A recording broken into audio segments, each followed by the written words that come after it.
देवताओं ये महाराजों की बात सुनो। यदि विद्वानों की सभा में कोई मूर्ख आ जाए तो पूरा सभा महाराज सब बेकार हो जाता है महाराज, पूरे सभा के रंग बिगड़ जाती है। सभी ने सोचा भैया दक्ष तो सभा का अधिपति है, इसको बाद में बोलना चाहिए। ये महाराज आते ही तुरंत महाराज बोलना प्रारंभ कर दिया। बोले महाराज पूरी सभा का रंग बिगाड़ देता है, सीधा भस्म लगाने वाला शंकर, लोकपालों को यश को नष्ट कर देने वाला महाराज, बिल्कुल व्यवहार का ज्ञान नहीं है इसको, एक भी ज्ञान नहीं महाराज। ऐसा सुंदर उसका स्वरूप है।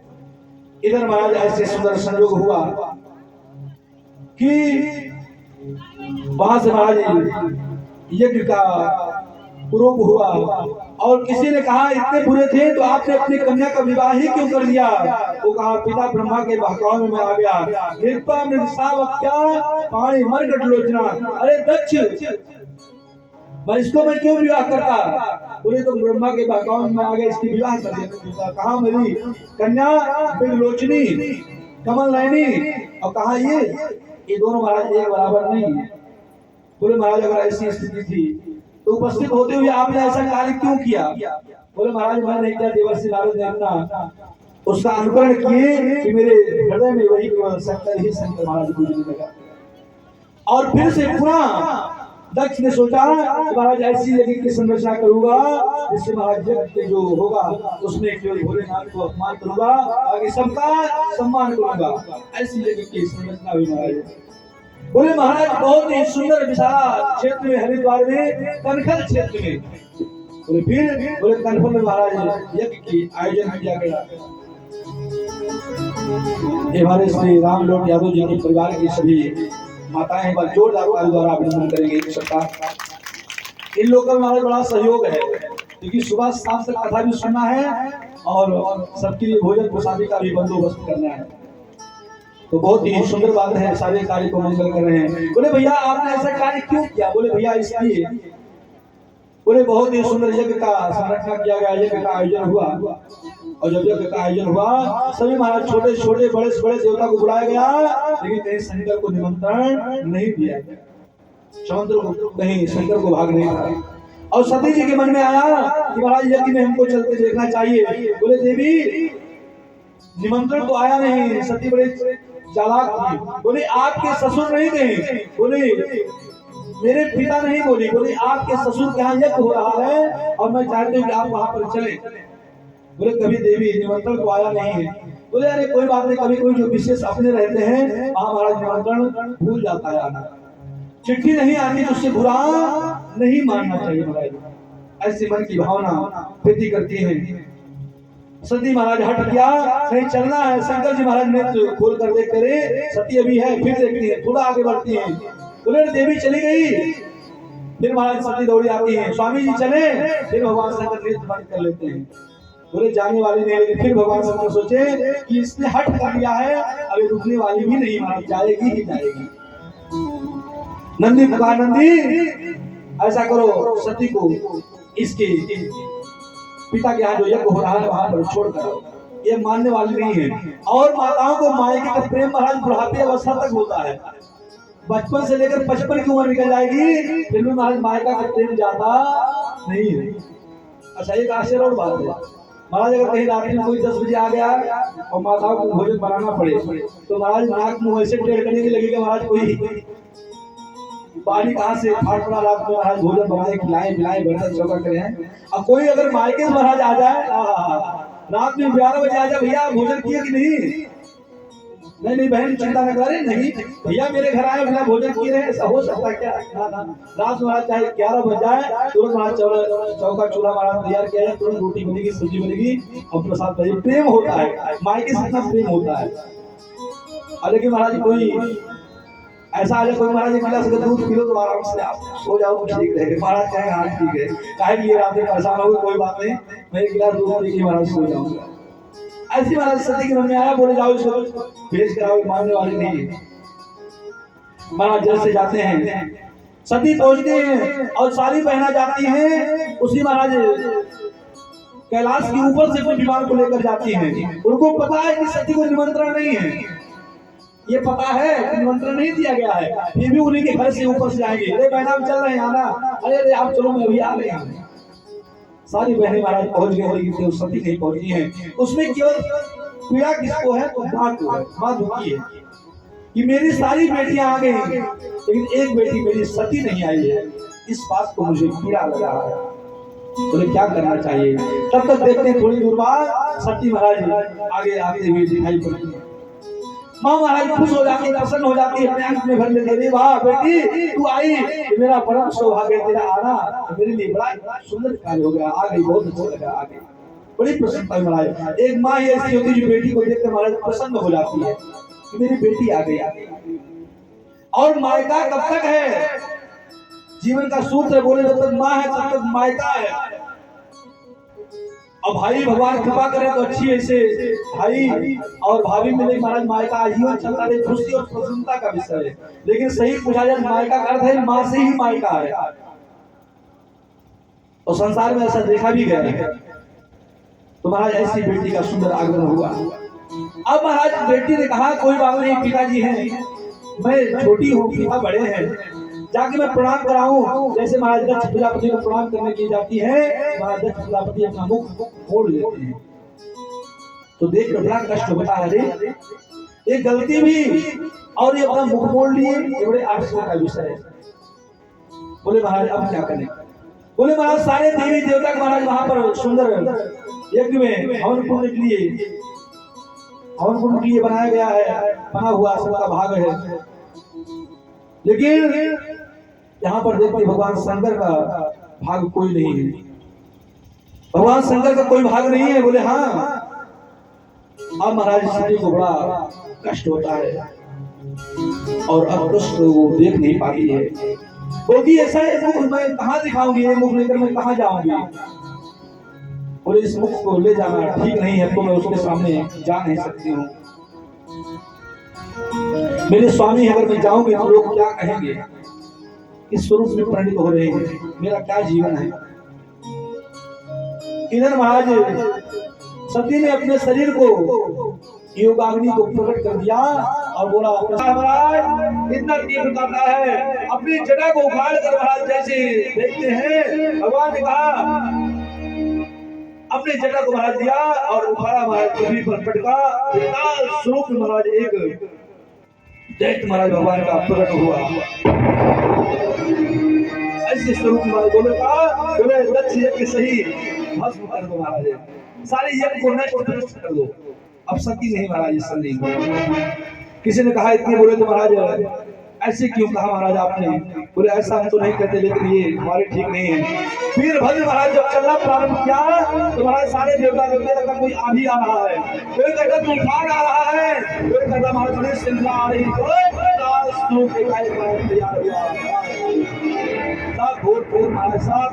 करने आ रहे। वीरभद्र पहुंचता है और जैसे पहुंचता महाराज आओ देखता है और महाराज देखते ही पहले भृगु के महाराज सर से धड़ से अलग करता है, अब मुखा को महाराज करता, धड़ को करता, सारे देवी देवता को महाराज और दक्ष को धड़ को अलग करके महाराज कुंड में स्वाहा। बोले महाराज अब क्या करें, तो दक्ष ही नहीं, अब यजमान ही नहीं तो यज्ञ कैसे होगा। बोले महाराज दक्ष को प्राण त्याग दिए। इधर महाराज बोले वीरभद्र महाराज बोले महाराज इसने दाढ़ी नोच लिया, खूब दाढ़ी पर हाथ लगाकर महाराज घूम रहे थे। बोले आने वाले समय पर फिर महाराज दाढ़ी लगाई सब घूमेंगे, कोई बात नहीं। बोले फिर बोले भूखा है, बोले महाराज पूरा भूखा का दांत तोड़ कर अलग कर दिए। बोले क्यों। बोले महाराज जाकर सत्तू घोल कर पियो और भोज करो जीव में, दांत खूब दिखाकर रस करते, इसलिए किसी को ज्यादा दांत नहीं दिखाना चाहिए। अगर किसी कोई कष्ट है ज्यादा महाराज हंसना नहीं चाहिए देख कर, नहीं तो सोचता तो आ जाऊं हथौड़ी तो रात को तोड़ दूंगी। इसलिए किसी को देखकर ज्यादा अगर कोई कष्ट में है। बोले फिर भैया बोले भाग, बोले तुम्हारी दृष्टि सही नहीं थी, इसलिए एक दृष्टि से समान देखो। बोले अच्छा भैया। अब महाराज ब्रह्मा जी के पास अभी आए देवता, बोले सरकार काय माम हे प्रभु, हे मेरे स्वामी आप ही मेरी रक्षा कीजिए। बोले क्या हुआ। बोले ये बताओ जिसमें शंकर नहीं गए, मैं नहीं गया, स्वयं भगवान विष्णु नहीं गए, तुम्हें वहां जाने की क्या आवश्यकता थी? अरे जिस युग में त्रिदेव नहीं गए तो जाओ, लेकिन तुम गए थे वहां तो मजाक कर लो, हमसे क्या मतलब है? बोले सरकार ये तो पूरा नष्ट भ्रष्ट हो गया। बोले क्या हुआ? बोले दक्ष प्रजापति का सर धड़ से अलग हो गया। बोले जाओ, बकरे वहां महाराज थे और बकरी के जैसे बकरा होता ना, बकरा मैं करता है, मैंने एक काम कर दिया, मैं एक काम किया, मेरा घर है, मेरा परिवार जो मैं करता है गला उसी को करता है? इससे ज्यादा मैं नहीं करना चाहिए। अरे महाराज ज्यादा मैं करने से गला की जो समस्या बन जाती है। बोले फिर क्या करें महाराज? बोले जाओ इसको बकरे का धड़ लगा दो महाराज। अब दक्ष प्रजापति को किसका लग गया? बकरे का धड़ लग गया।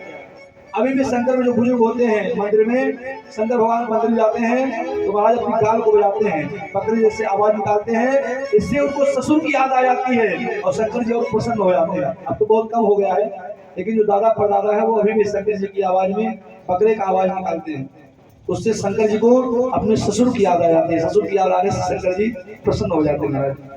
फिर बोलते हैं पूखा, बोले जाओ महाराज इनके दांत टूट गया, कोई बात नहीं, इनको मैं आशीर्वाद देता हूँ, दांत तो नहीं लगेगा। बोले क्या होगा? बोले जाओ सब्जी का आटा घोल के महाराज दूध पियो, चकाचक मौजे की बची हुई सामग्री अब जो रहेगी केवल शंकर की मानी जाएगी। इसीलिए जो हवन सामग्री यज्ञ में बचता है उसको अग्नि में नहीं डालना चाहिए, वो सामग्री भगवान शंकर की रहती है, महाराज शंकर की मानी जाती है। अब महाराज भगवान शिव सबको लेकर महाराज हरिद्वार आए, सारा कार्य हुआ। हे प्रभु आपने मुझे दंड देकर बहुत बड़ी कृपा की। बोले क्यों? क्योंकि अगर आप दंड नहीं देते तो मैं महाराज नरक का गामी बन जाता, और इस शरीर में ही महाराज प्रायश्चित हो जाए वो अच्छी बात है। इस शरीर से कहीं ऐसा हो जाए अलग हमको प्रायश्चित करने की जरूरत पड़े। आइए ऐसे सुंदर भगवान शंकर का जो चरित्र आप श्रवण किए, भगवान शंकर का एक सुंदर भजन का आनंद लेते हुए बड़ी सुंदर शंकर भगवान की पूजा है, स्तुति है, और वैष्णव भी परम वैष्णव है, ज्ञानवान है। ऐसे भगवान शिव का हम सब लोग ध्यान करते हुए चिंतन करते हुए शेष कथा में सुंदर ताली की सेवा करते हुए प्रवेश पाएंगे। राधे जय जय हे कोई दोनों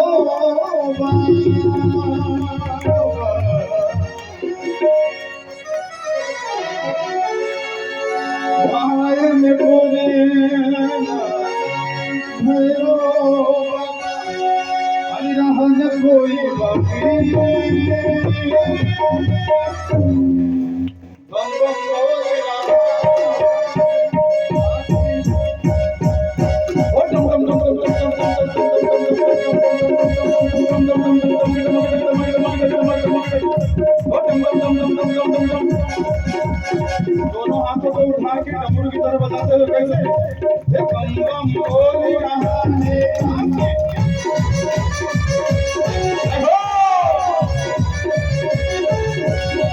मायने पूर्ण मेरो बाबा, मायने पूर्ण मेरो बाबा, रहमत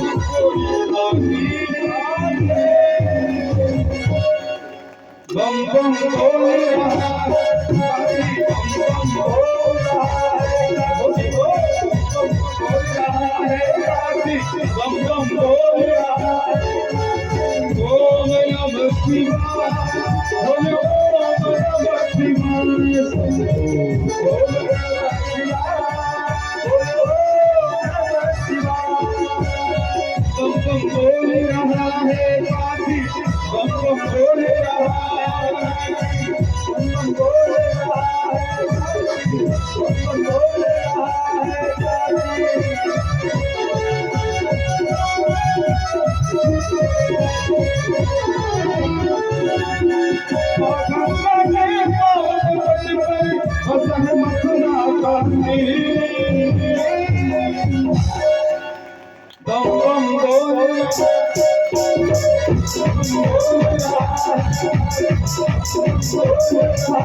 कहना है कि जब दिल जिद पे अड़ा हो, जब दिल जिद पे अड़ा हो तो सामने कोई भी खड़ा हो।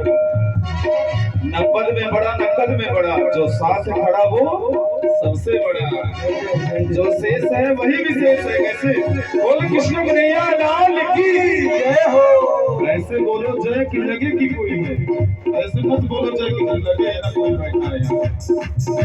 बोल कृष्ण कन्हैया लाल की जय।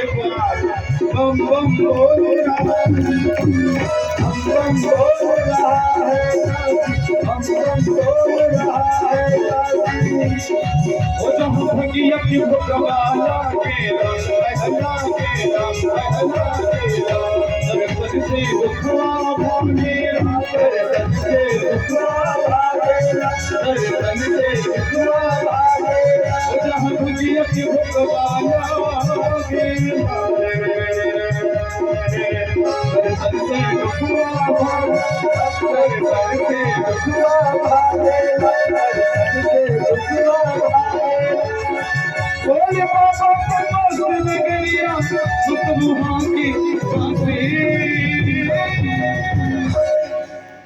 बम बम बोल रहा है, बम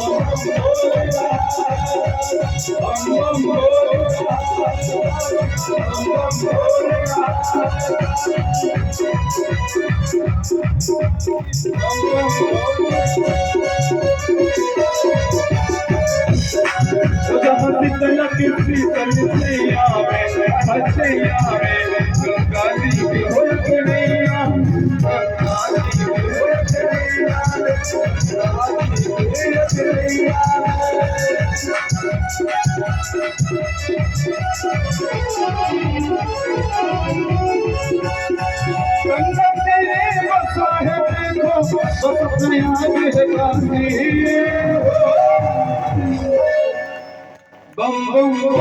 रहा है, बम बम बोल रहा है, बम बम बोल रहा है, बम बम बोल रहा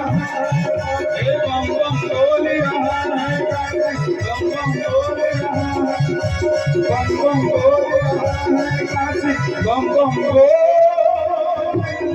रहा है काशी। बोलिए शंकर भगवान की।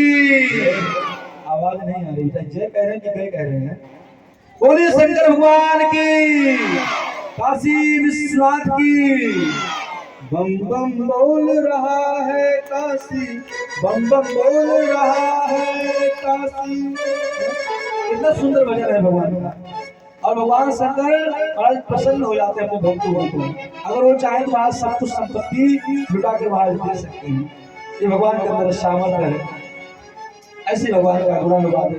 बड़े ही सुंदर चरित्र का चित्रण है महाराज। बड़े ही भक्ति एवं भावना से युक्त उपस्थित बोले महाराज, आपने जो इतनी सुंदर चरित्र कही, लेकिन श्री ध्रुव जी महाराज जी का बड़ा ही सुंदर चरित्र। आपने कहा था उत्तान पाद, बोले उत्तान पाद की महाराज दो रानियां हैं। बोले कितने हैं? बोले दो रानियां हैं। बोले एक सुनीति और एक सुरुचि। और महाराज सबकी दो रानियां होती। बोले कैसे?